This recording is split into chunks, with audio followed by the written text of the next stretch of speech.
Thomas Paine once said, "A body of men holding themselves accountable to nobody ought to not be trusted by anybody." And with that in mind, I want to return once again to the world of A Song of Ice and Fire, because there's a lesson here, a loud one. One that, in the new series, A Night of the Seven Kingdoms, is practically screaming at us. And I think a lot of people aren't hearing it. And that lesson is, just because someone sits on a throne does not mean they deserve your respect.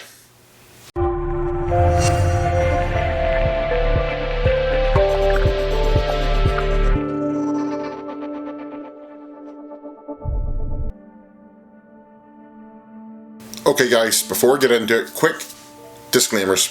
2 disclaimers. First of all, I did promise a D&D video. That's coming next week. I thought thematically and with the last episodes being shown, this felt better to have this out now.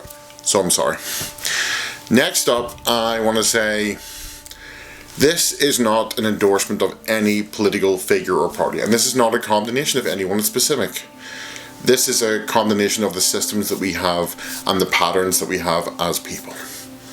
On that note, let's get started talking about politics and the world of A Song of Ice and Fire. As I was saying, after watching the first 4 episodes of A Night of the Seven Kingdoms, something really stuck with me. And that's how completely people are in awe of the Targaryens. Even Duncan, when he first sees them, his jaw practically hits the floor, and that's some height because the guy's a big fella. And in Dance of Dragons, when the Targaryens are at the height of their power, when they still have their dragons, people don't just respect them, they worship them, they practically treat them like demigods. Not the mortal people they really are. And because they're treated like demigods, they're forgiven of some terrible crimes over and over again, right up until the Mad King himself. A man who didn't just rule cruelly, but he burned his highest ranking nobles and sexually assaulted his queen. He was an awful person, and he got away with it because people accepted his divine right to rule. And before people say it's just a book, it's not.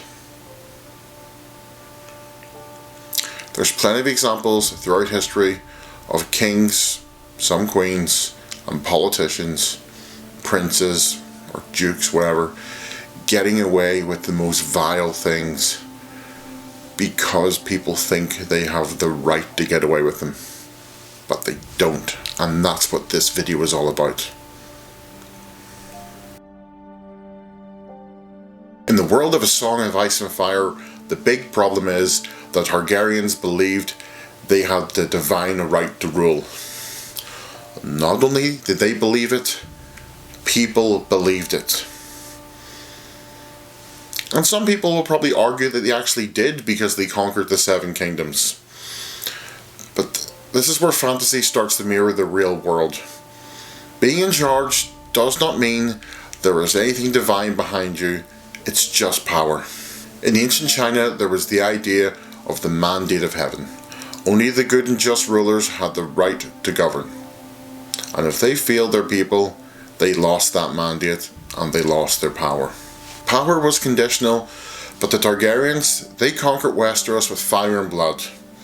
That's with a small army, which quickly grew in size, and 3 massive dragons. And all that really tells us is, there's no more real divine power behind them. It was just physical strength. And yes, dragons are somewhat mystical in their world. There's a lot we don't know about them. But dragons are, how do I put this? They're a metaphor for nuclear weapons. That's all I'm saying. They're just another type of weapon. They're another type of power. They're just the biggest stick. Never forget that. In episode 4 of A Night of the Seven Kingdoms, Sir Duncan the Tall is dragged before the royal family. What's his crime? Striking someone of the dragon's blood. An absolute arsehole prince. But something's changed. This isn't the wide-eyed boy we met early in the series, you know, the one that was gawking at the royals, who assumed that they would be the best because they're royals. Like, he generally thinks they're going to win the tournament because they're a prince.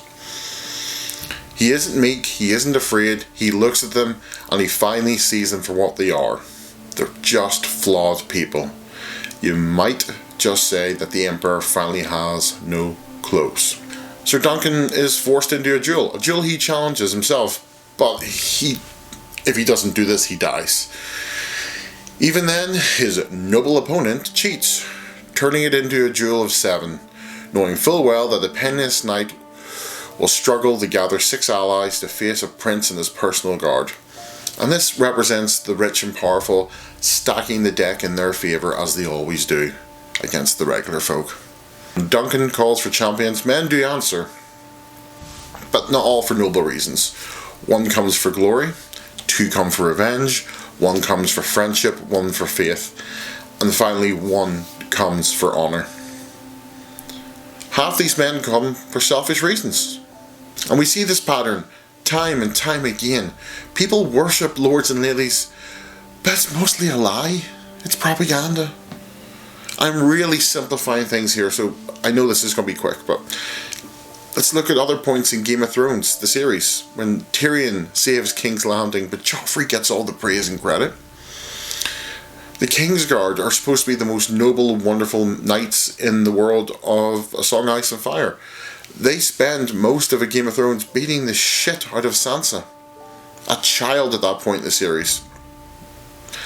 Marjorie Tyrell, when she shows up in King's Landing, she spends it trying to win the populace over by telling them little lies. Like, she means well, but is she doing it because she wants to do the right thing, or does she want to be liked? That's again a form of propaganda. And Marjorie's one of the better ones, let's just say. So yeah, we do the exact same thing in our world.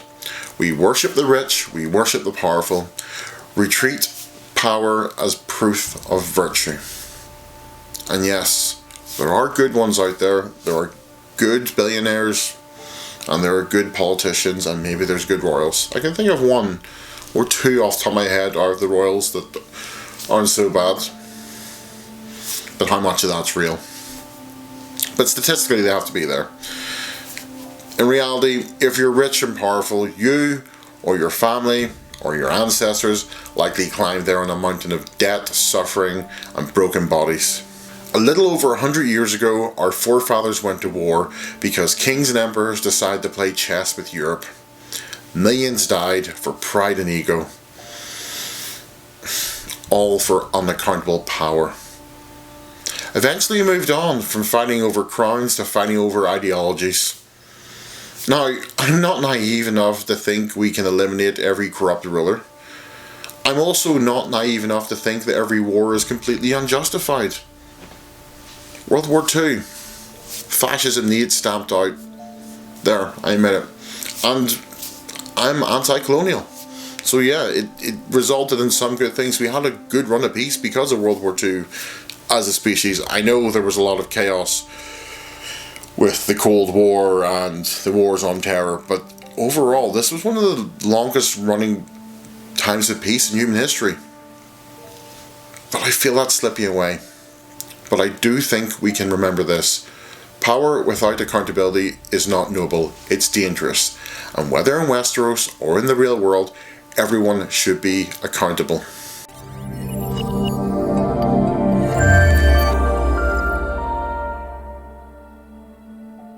Hey guys, thanks for joining me for this one. I know it's a little bit different from what I was doing before, but I hope you like this. I was feeling a bit pissed off after reading some political news this week. If you're watching my videos, I'm pretty sure you can guess where I lean to on things. I'm always up for a little bit of a fun debate if anyone wants to talk about stuff and not just scream into the void. Anyway, next week the D&D video will be up. It's ready to go. It's been ready for what, 3 weeks now. And on that, if you like this, please like and subscribe. As always, my name's David. This is the Congruent Chronicler, and I'll see you all next week.